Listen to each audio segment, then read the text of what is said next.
Most people believe they fall in love by choice. They scan for compatibility, shared interests, familiar laughter, like selecting a flavor at a well-stocked market of human connection.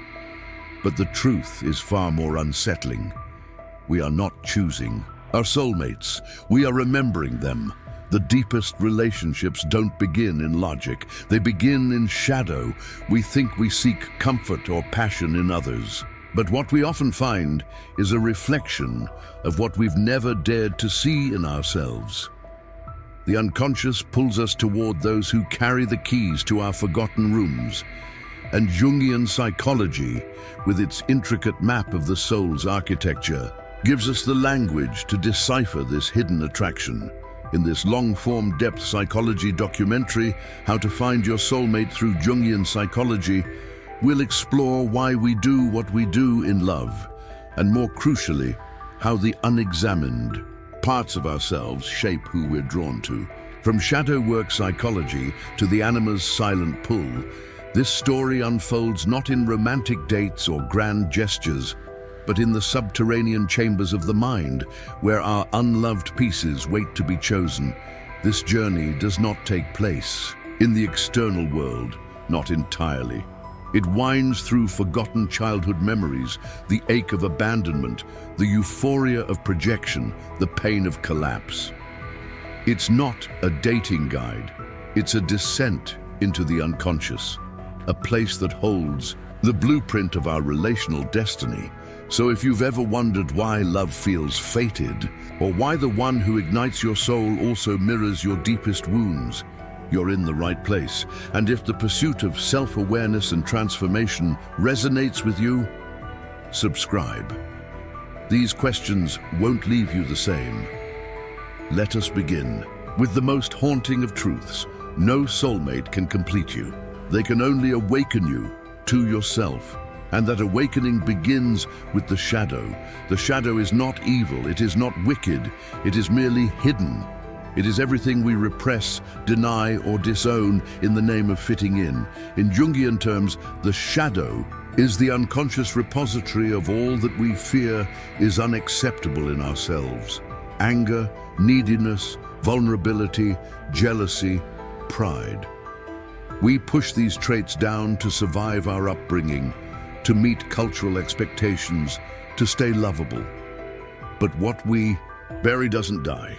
It waits, and when we fall in love, it is often the shadow that chooses for us, not our conscious self, but our disowned self. We are drawn to those who carry the traits we've forgotten or feared to cultivate in ourselves. The assertive partner who awakens our voice, the mysterious one who stirs our depth, the nurturing one who touches our need. These are not random attractions. They are soul activations. When I first met her, I thought it was fate. She smiled like someone who'd seen my secret and decided not to run. There was something inexplicably familiar in her presence, like meeting a character from a dream I couldn't fully recall. And yet, what I didn't understand then, but would soon come to learn, was that she wasn't just familiar. She was carrying the very parts of me I had abandoned. She embodied the feminine force I had denied within myself. Jung called it the anima, the inner feminine figure in a man's psyche, just as the animus is the inner masculine in a woman's. The anima is not simply romantic, it is symbolic. It represents sensitivity, intuition, receptivity, creativity, qualities often exiled in men by a culture that rewards control, stoicism, and dominance. And so, when a man meets a woman who embodies these disowned traits, he is flooded with emotion. It is not just attraction, it is reclamation. But projection is a dangerous high, because what we fall in love with is not the other person. It is the piece of ourselves they carry. And when the projection inevitably fades, when we begin to see them not as soulmates, but as humans, we are forced to confront a deeper truth. This love was never about them. It was about us. About what we are ready to see or not see. In the mirror of intimacy, to find your soulmate, Jung would say, is not to look outward, but inward, to meet your shadow, to listen to your anima, to trace the patterns of your pain and see where they've led you before. Because if we do not understand the unconscious mind explained by these archetypes, we will continue to call trauma chemistry and projection destiny. But there is another way, a slower, truer way, and it begins by asking the question, who inside me is choosing the people I love? The anima, like the shadow, does not speak in words. She speaks in moods, images, attractions, and longing. She's the whisper behind the glance that lingers too long, the ache we feel when someone seems to see beneath the surface. She's not only the fantasy we project onto lovers, but the vessel through which our psyche seeks wholeness. And until she is met within, she will distort every romance we attempt without. To understand the unconscious mind, explained through Jung's work, is to realize that romantic love often serves a deeper psychic function than mere companionship. It is, in fact, a psychological crucible, a place where the inner fragments of ourself come into contact with their opposites, where the mind disguises growth as desire. And that disguise can be so convincing, we mistake it for fate. But is it truly fate or unfinished business? I remember the first argument we had. It wasn't loud, it wasn't violent, but it cracked something open. She accused me of emotional distance, of being unreachable even when I was physically there. I, in turn, accused her of being too sensitive, too reactive. At the time, it felt like incompatibility. Now I see it for what it was. A shadow dance. My fear of vulnerability met her demand for presence. Her emotional fluidity clashed with my need for control. Neither of us knew we were projecting, but the mirror was clear.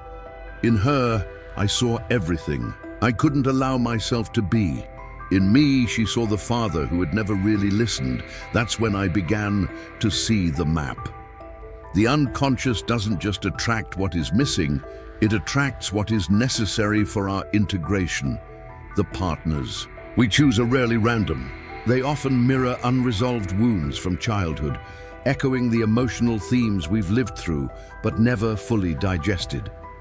The parent who withheld love becomes the lover who seems cold. The sibling who competed for attention becomes the partner who always needs to win. These echoes are not curses. They are invitations. Invitations to turn inward, to explore the emotional intelligence lessons buried in our past. That's where shadow work psychology enters. Not as punishment, but liberation. Shadow work isn't about fixing ourselves. It's about meeting the hidden child within, the one who learned to hide feelings, to stay safe. It's about asking, what do I fear they'll see in me? And what if that's the part that needs love most? Once I asked that question, everything began to shift. I started noticing the recurring roles I played in relationships, the rescuer, the fixer, the emotionally distant observer. I realized how much of my identity was armor, and how rarely I let my soul breathe in front of someone. I began journaling, meditating, even recording voice notes to the parts of me I had long silenced. My inner feminine, the anima, began to take shape in dreams, in intuition, in sudden bursts of creativity. She was not a woman. She was an inner reality, long buried beneath performance, and in healing that inner feminine, something incredible happened. I stopped needing her to do it for me. When we externalize our inner archetypes, demanding others to hold our softness, our power, our voice, we unconsciously place the burden of our healing on their shoulders. And no one can carry that for long. But when we integrate, when we meet the anima inside, or the shadow we've denied, the dynamics change. We stop seeking saviors. We start looking for mirrors, partners who challenge and cherish, but never complete us, because we no longer come to love as halves hoping to be whole. We come as evolving beings, hungry not just for affection, but for transformation. That's the quiet promise of Jungian psychology. That relationship is not the goal, but the path. That true love does not begin with the other, but with the return to self. And it is here in this turning inward that the journey to your soulmate truly begins. Not with swipes or serendipity, but with silence, reflection, and the courage to ask, what part of me have I abandoned that I now seek in someone else? It is a strange thing to fall in love with someone and realize in the quietest moments that you're mostly meeting yourself. Not the self you show the world, but the self you've forgotten, the self you've hidden behind accomplishment, certainty, busyness. This Jung knew well. He believed that the soul doesn't search for another to complete it, but to confront it. The soulmate is not the prize. The soulmate is the mirror, and that mirror does not flatter, it reveals. For those who walk the path of depth psychology, the journey of finding love becomes inseparable from the journey of self-awareness and transformation. We begin to ask not just, do they love me, but what part of me are they here to awaken? When I sat alone after our last fight, the silence didn't feel empty. It felt alive, charged. It was as if the room itself had become a therapist. My thoughts played in loops. She never hears me. I can't get it right. Why does it always end this way? And then something broke through, a memory. I was 5 years old, hiding under the stairs while my parents screamed at each other. I remember pressing my hands over my ears, wishing I could disappear, that helplessness, that sense that my voice didn't matter. I had carried it into every relationship I'd ever known. It wasn't her I was trying to convince, it was the ghost of my childhood self, begging to be seen. This is how the unconscious mind, explained through Jung, begins to unravel us. Not with logic, but with recognition. We begin to notice the places where history leaks into the present, where wounds masquerade as preferences, where defense becomes identity. And in those moments, we can finally begin the work. Shadow work psychology invites us to explore these echoes, not to banish them, but to integrate them. When we speak of doing the work, we are not talking about self-improvement. We are talking about soul retrieval, about calling home the parts of us we cast out to survive. I started writing letters I would never send, to my younger self, to my parents, to past lovers. I traced the emotional lineage of my romantic patterns like a detective, not judging, just observing.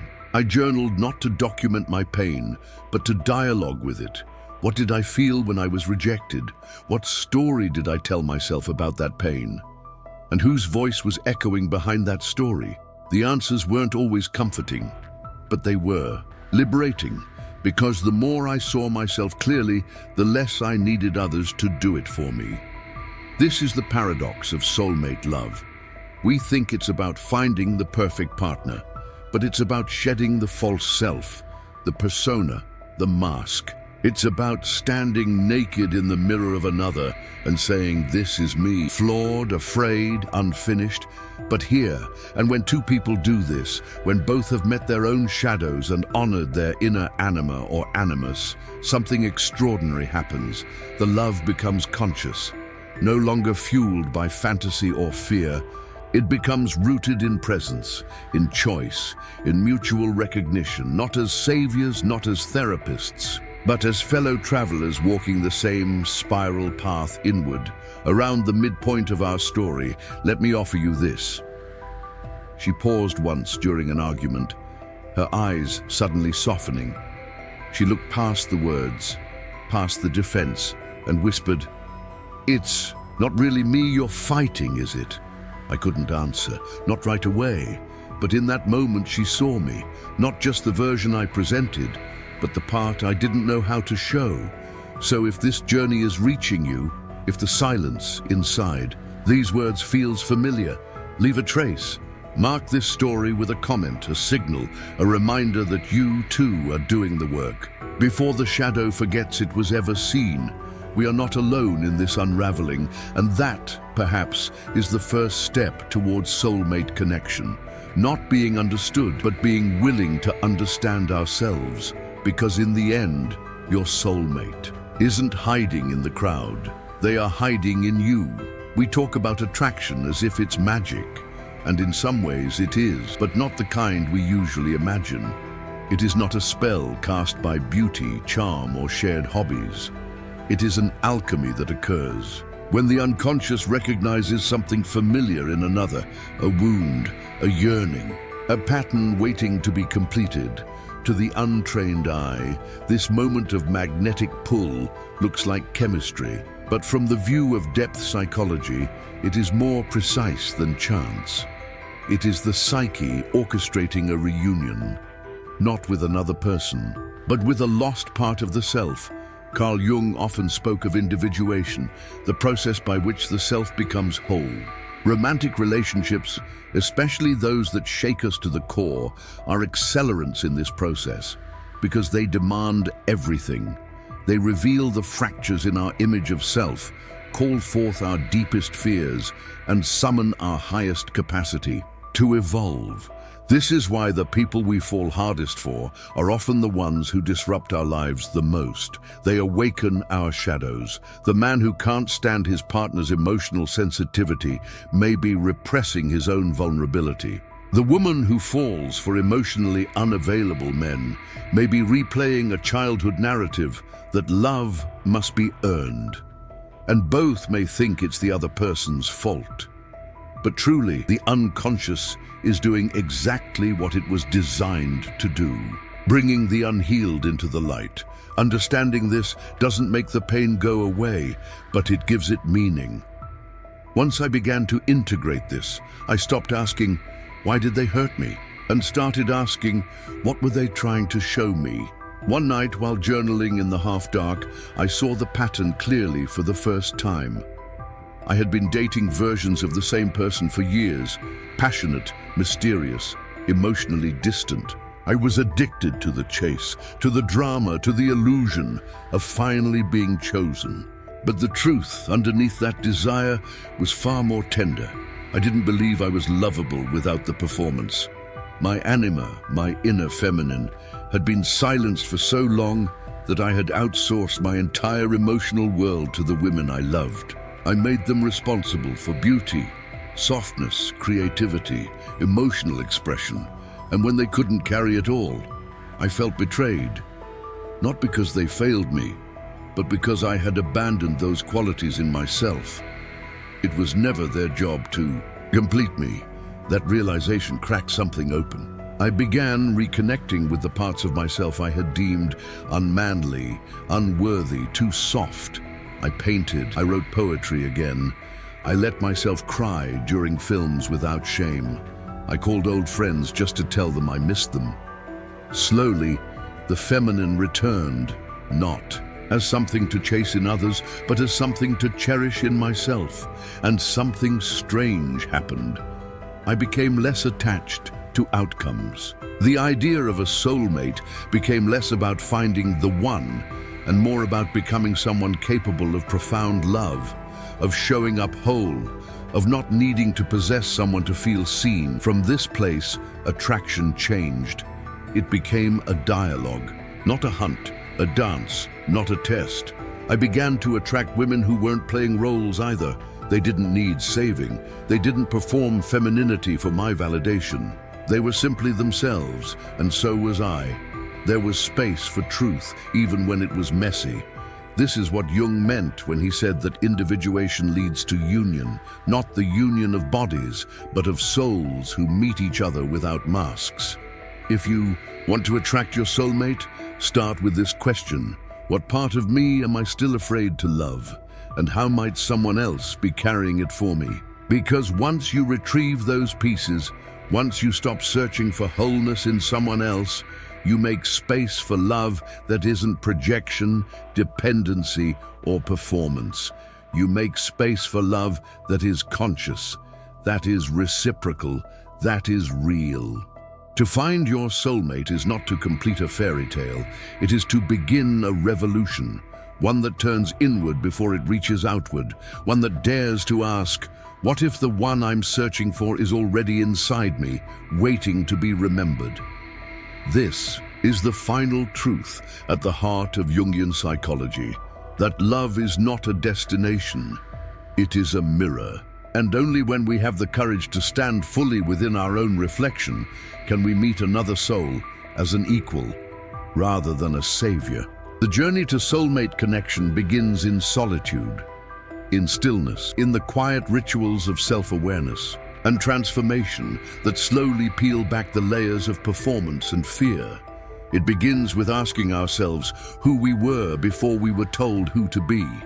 It continues with meeting the shadow, not to fight it, but to listen, to learn, to make space for its wounded brilliance, because the shadow holds not just our pain, but our power. And it is only when we invite that shadow into the light that we can truly show up for love, not as a curated version of ourselves, but as the full unguarded being we were meant to be. I remember the last time I saw her. It wasn't a dramatic goodbye, no final speech, just two people who had mirrored each other long enough to see themselves. We parted with gratitude, and more than that, clarity. Because by the end, I understood something I hadn't known at the beginning. She was never mine to keep. She was mine to meet, and through her, I met the parts of me I'd left behind. That is the paradox of the soulmate. They do not always stay. Sometimes their role is to awaken. Sometimes it is to unravel. But always, always, they return us to ourselves. Jung wrote, "The meeting of two personalities is like the contact of two chemical substances. If there is any reaction, both are transformed." And I believe that's the most sacred purpose of love, not to make us happy, but to make us whole. Not to promise forever, but to ignite the fire of becoming. So if you're still searching, if you lie awake wondering when love will find you, know this: love does not arrive when we are perfect. It arrives when we are honest, when we are ready to meet our reflection without flinching, when we are brave enough to walk with our shadow, to listen to our anima, to understand the unconscious drives that shape our desire. And from that place, not desperation, not illusion, but self-awareness, we begin to call in something different, someone different, not a fantasy, but a partner on the path, a fellow mirror, a soul that resonates, not because they complete your melody, but because they know their own. And together you become more, not by merging, but by remembering. You don't find your soulmate by looking outward. You find them by becoming the kind of person who doesn't run from their own depth. You find them when you finally stop searching for someone to save you and start loving the self you once tried to hide, because in the end, there is no other half. There is only you, rediscovered, through the eyes of someone who sees you clearly, and that is when love becomes sacred. That is when the journey ends and begins again. You've reached the end, or perhaps just the first layer, because what we uncover in the mind can't be neatly closed. If this story stirred something inside you, if it reminded you of a pattern, a pain, or a possibility, don't let it pass like a dream. Mark it, let the echo stay with you. Explore the next story in our psychology series, linked below. And remember, soulmates are not found in the stars, they are forged in the shadows. And the bravest thing you can ever do is look there. See you in the next video.